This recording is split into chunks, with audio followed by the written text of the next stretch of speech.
Programa 18. Temas para comprender el periodo 4. Conocer las causas y consecuencias de la guerra hispanoamericana. Cuba es una isla situada en el Mar Caribe. A partir de 1959, tras el triunfo de la Revolución Cubana, los Estados Unidos de América comenzaron un bloqueo económico, con el objetivo de debilitar al nuevo régimen. El bloqueo comenzó con la prohibición para comprar azúcar cubana, base de la economía de la isla. También se le dejó de vender petróleo. En 1962, el bloqueo se hizo total al asumir Cuba un sistema socialista. ¿Cuáles eran los intereses estadounidenses en Cuba? ¿Recuerdan alguna guerra reciente donde hayan participado los Estados Unidos de América? ¿Cuáles fueron sus motivos?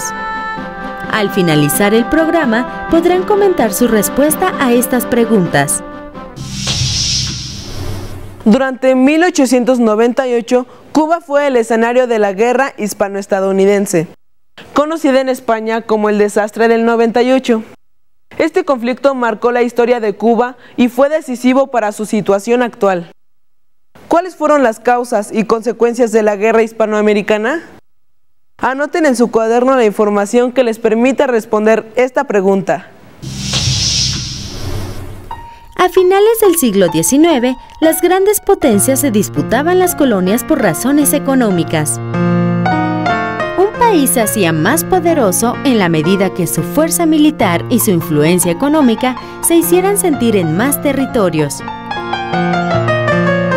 Debido al aumento en la producción, gracias a la revolución industrial, los mercados internos eran insuficientes y existía la necesidad de abrir nuevas rutas para la exportación. Por estas circunstancias, las potencias europeas decidieron repartirse territorios, como el continente africano, con el fin de evitar una guerra entre ellas. Acuerdos similares buscaban la delimitación de zonas en Asia, especialmente en China. Sin embargo, los acuerdos no eliminaron por completo las fricciones entre los países y a finales del siglo XIX se suscitaron diversos conflictos como el de Portugal y Alemania por Mozambique. Los Estados Unidos de América no participaron en la repartición de África, por lo que tuvieron que buscar sus propias zonas de expansión económica en América. Esto los llevó a una confrontación directa con una antigua potencia colonial, España. Conozcamos las causas de la guerra hispano-estadounidense. Al finalizar el programa, deberán realizar una tabla con las causas y consecuencias de esta guerra. Los Estados Unidos de América buscaron expandirse, inicialmente en la región del Caribe y en el Pacífico, donde su influencia ya tenía presencia sobre todo en Hawái y Japón. En América y en Asia se encontraban valiosas zonas económicas de propiedad española, Cuba y Puerto Rico en el Caribe y Filipinas, las Carolinas y las Marianas en el Pacífico. Cuba particularmente poseía un valor económico y estratégico que había provocado ya varias ofertas de compra de diversos presidentes estadounidenses a España, pero el gobierno español rechazó todas. Cuba no solo era una cuestión de prestigio para España, sino que se trataba de uno de sus territorios más ricos.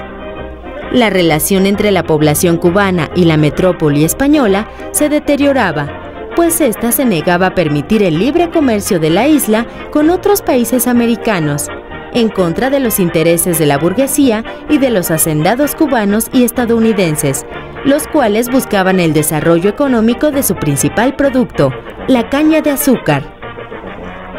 Bajo pretexto de cuidar los intereses de los estadounidenses que vivían en Cuba, el gobierno de los Estados Unidos de América envió un acorazado de segunda clase, el buque Maine, que arribó a La Habana el 25 de enero de 1898, sin previo aviso al gobierno cubano.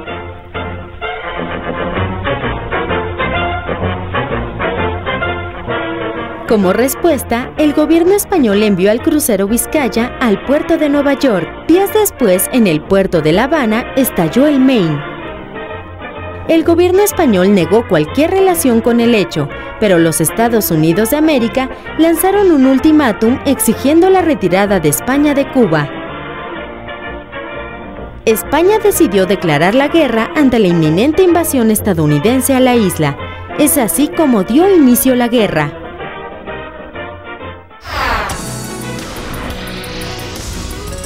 ¿Sabías que investigaciones posteriores a la explosión del Maine afirmaban que de haber sido atacado desde el exterior como se acusaba, el barco hubiera volado literalmente por los aires, cosa que no sucedió?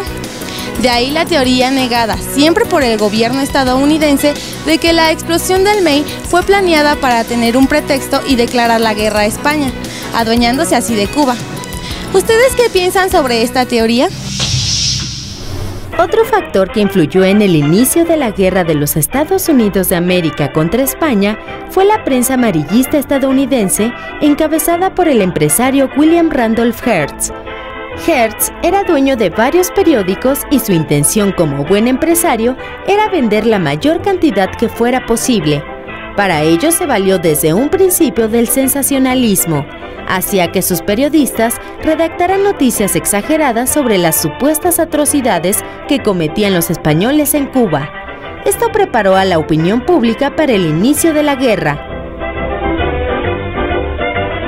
Cuando el Maine estalló, el hecho fue publicado en primera plana con el titular "El Maine partido en dos en La Habana por un infernal artefacto enemigo". Mientras las comisiones investigadoras averiguaban cómo habían sucedido los hechos, el periódico de Hearst continuó publicando artículos contrarios al gobierno español en Cuba e hizo presión para que finalmente el gobierno estadounidense expidiera el ultimátum pidiendo la evacuación española de la isla. El conflicto hispano-estadounidense no fue repentino. Los Estados Unidos de América y España habían mantenido relaciones tensas a lo largo de la segunda mitad del siglo XIX, en la medida que los estadounidenses sostenían las bases de la doctrina Monroe. ¿Qué creen que pretendían decir los estadounidenses con la frase "América para los americanos"? Recuerden lo que vieron en el bloque 2. Con anterioridad a los hechos del Maine, el gobierno estadounidense ordenó a su flota del Pacífico que se dirigiera rápidamente a Cuba. 3 meses antes se había decretado un bloqueo naval a la isla sin que mediara declaración de guerra alguna. Los cubanos vieron en este conflicto una oportunidad para lograr su independencia y decidieron apoyar a los estadounidenses. En esta guerra las victorias navales fueron decisivas. La Armada norteamericana destruyó 2 flotas españolas, una en la bahía de Manila, en Filipinas, y otra en Santiago de Cuba. Luego de estas derrotas, el gobierno español pidió negociar la paz. Pero los cubanos no fueron tratados como esperaban, ya que a pesar de que la guerra fue ganada principalmente por su apoyo, se les impidió la entrada victoriosa en Santiago de Cuba, bajo el pretexto de posibles represalias. La guerra finalizó mediante tratados de paz y la nación victoriosa, los Estados Unidos de América, obtuvo el control sobre las antiguas colonias españolas. Veamos cuáles fueron las consecuencias de la guerra hispano-estadounidense. No olviden completar su tabla de causas y consecuencias.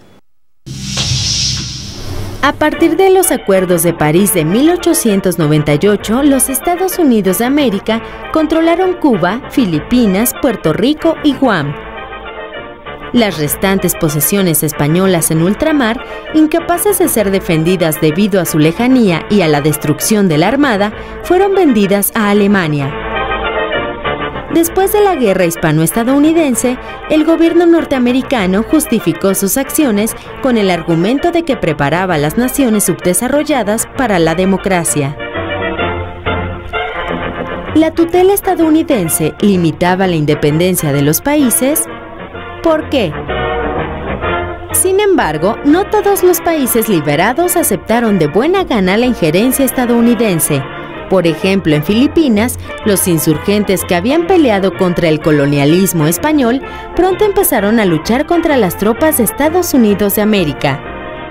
En 1907 se le concedió a este archipiélago un autogobierno limitado. Finalmente, en 1946, lograron la independencia. Viajemos en el tiempo. Nos encontramos en la ciudad de Washington, D.C., en los Estados Unidos de América. Es 1901 y el senador estadounidense Orville Platt está proponiendo la creación de una enmienda de ley que determine las relaciones entre Estados Unidos de América y Cuba para que ésta pueda conservar su independencia. Tratando de asegurar la capacidad de los Estados Unidos de América de intervenir en Cuba, el senador Platt insiste en la necesidad de mantener tropas permanentes en la isla, para poner en condiciones a los Estados Unidos de mantener la independencia de Cuba y proteger al pueblo de la misma, así como para su propia defensa.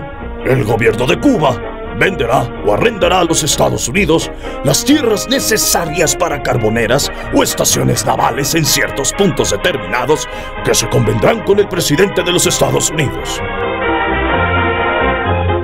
¿Cómo afectó la enmienda Platt a Cuba? Oficialmente, las tropas estadounidenses abandonaron Cuba en 1902, pero la enmienda Platt logró sus objetivos concediendo al gobierno de Estados Unidos de América amplios márgenes de maniobra sobre la isla. En el caso de Puerto Rico, pese a un fuerte movimiento nacionalista, pasó a ser en 1953 un estado libre asociado a los Estados Unidos de América, con gobierno propio limitado, y sus habitantes recibieron la nacionalidad estadounidense, considerada por algunos como de segunda clase porque no gozan de los mismos derechos que el resto de los ciudadanos. Esta guerra formó parte del proceso que llevó a los Estados Unidos de América a colocarse como una de las grandes potencias mundiales, posición que ocupa todavía en nuestros días. Comenten en grupo, ¿recuerdan alguna guerra reciente donde hayan participado los Estados Unidos de América? ¿Creen que sus causas puedan ser similares a las de la guerra hispanoamericana? Si es así, digan por qué. Completen su tabla con las causas y consecuencias de la guerra hispanoamericana.